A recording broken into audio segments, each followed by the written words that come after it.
All right, here we go. Today we have Louis Ziskin, one of the largest ecstasy importers in U.S. history.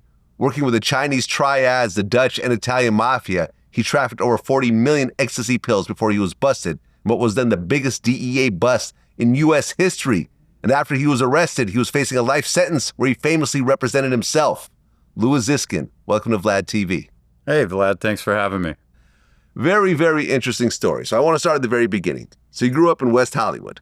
Grew up in West Hollywood, Gardner Street. Went to Gardner Street Elementary School.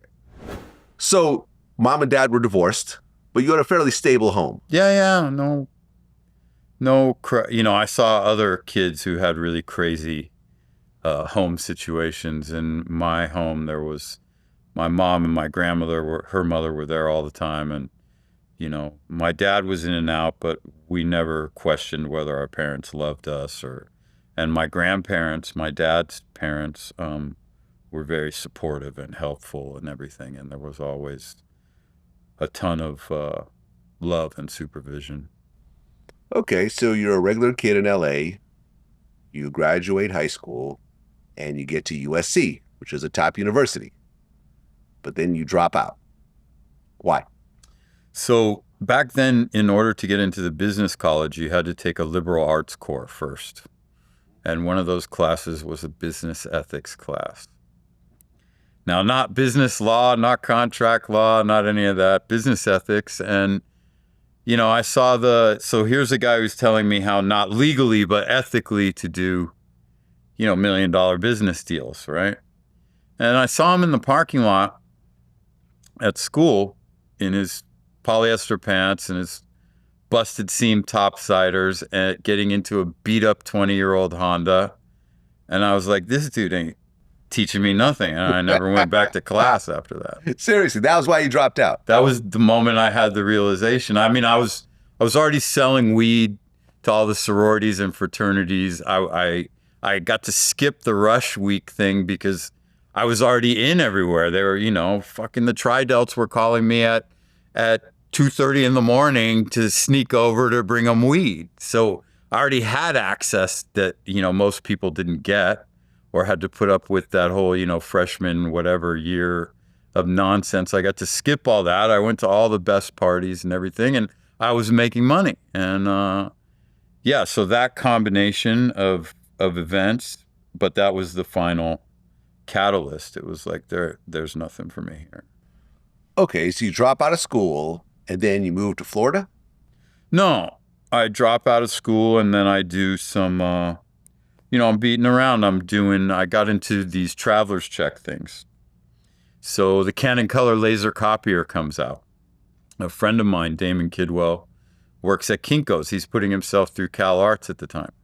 He's super excited about this machine because in the graphic design world, when this color copier came out, it was like a big deal. So he tells all of us, a bunch of friends go over there to check him out at work down in Santa Monica, and everybody's looking and going, ooh, at this color copy machine, which sounds funny now. Everybody has one in their bedroom, but back then it was a major thing.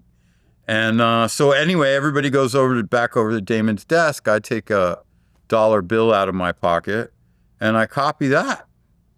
And I was like, oh, okay. So the next day I went to, I believe it was Thrifty's, and I bought a Erasermate pen. And then I went to Bank of America and I bought traveler's checks. I signed them with the Erasermate pen, 3 $100 traveler's checks. Signed them with the Erasermate pen, and then when I walked out, I erased them, put them on a clear piece of plastic Mylar, and started making copies. So you're making fake checks? Yeah, I was making counterfeit traveler's checks. Okay, for what amounts? $100, then $500. And back then, people treated traveler's checks like cash. So right. You go to the store, you buy a carton of smokes was $20 back then, and you get $80 in change. So actually, the craziest part was the more shopping you did, the more cash you had. So how many checks did you print out? Oh, millions. Millions of dollars. Yeah. Wow. Well, 100 sheets at $300 a sheet is 30,000. It took 46 minutes to print 100 pages, so that's 30 grand. But now you up them to $500 checks. and it's 15. It's 150 grand in the same 46 minutes.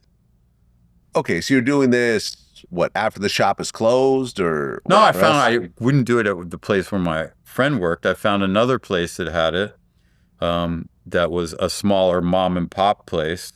And we made this whole fucking bullshit story about travel agent marketing, this, that, the other thing.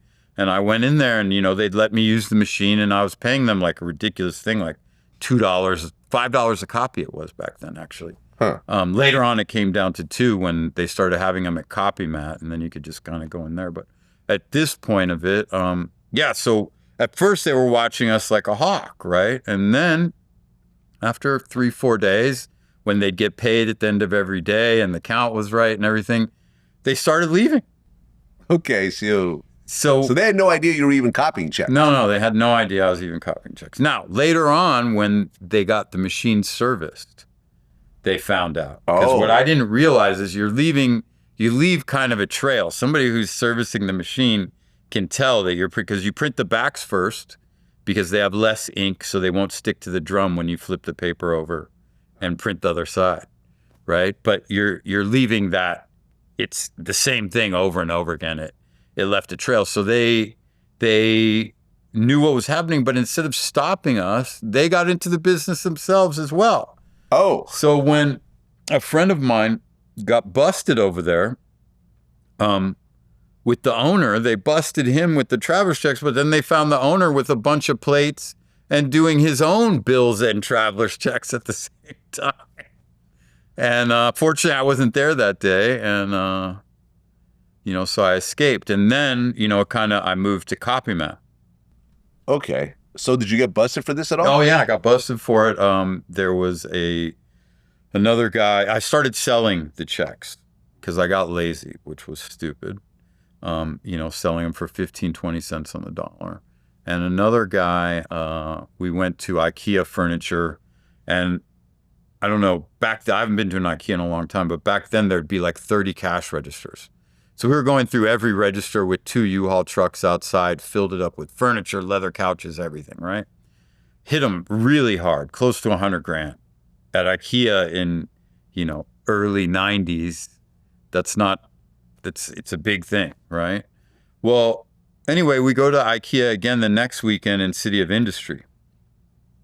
And we walk in and I can tell right away, it's like, wow, this place is hot as fuck. Like, the guy who was working at the ice cream bar didn't look like someone who works at the ice cream bar. And I told my friend, I was like, do not the other guy who was there with me, do not do anything here. Just walk around for 5 minutes and then we're going to leave.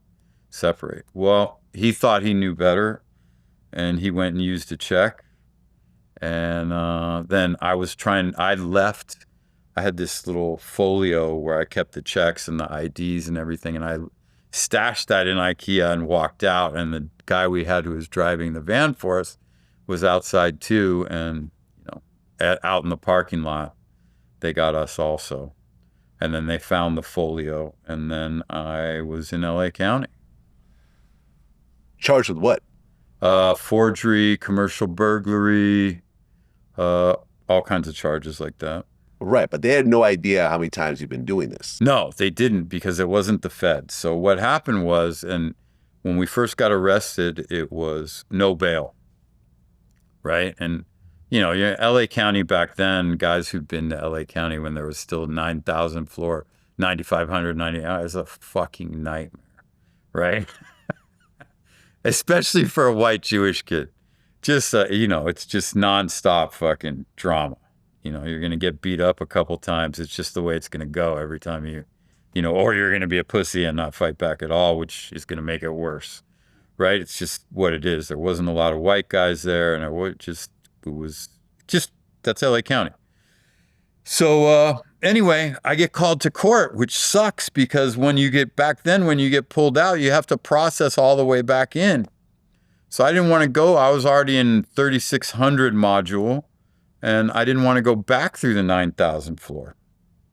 And anyway, I get to court, and my mom's there. John Rantz was the attorney. He was out of Orange County. He passed away, but he was great. And I was like, what the fuck? I don't have court, this, that, the. He's like, just shut up. Whatever happens, just shut up. Don't fucking say anything unless I tell you to, and everything's going to be fine. There was a rookie DA that was subbing for the regular DA who was out on vacation or wherever the fuck he was. And this dude gave us bail. So we get bail, and you know, I went and saw the other lawyer, Phil Israels, and he's like, oh, you know, they have a case and da da da. And then I saw John again, and he was like, listen, man, it'll be easier. I can't advise you to run, but my job would be easier if you weren't around. I mean, that's just a fact. And I was like, okay. So I went over to UCLA.